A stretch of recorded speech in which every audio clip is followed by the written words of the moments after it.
Tiba-tiba isu perceraian penyanyi Bunga Citra Lestari alias BCL dengan pengusaha Tiko Aryawardana pun mencuat. Bahkan psikolog Litai Gading sampai ikut berkomentar usai mendapat isu soal rumah tangga BCL dan Tiko Aryawardana tersebut.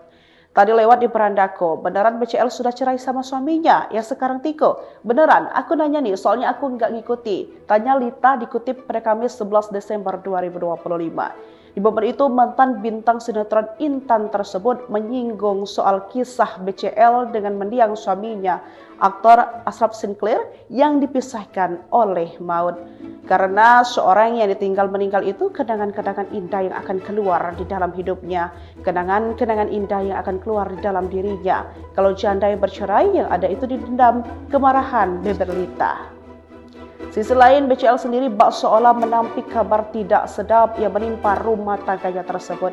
Ia pun mengunggah potret mesra saat ia dan Tiko bertolak menuju Perancis.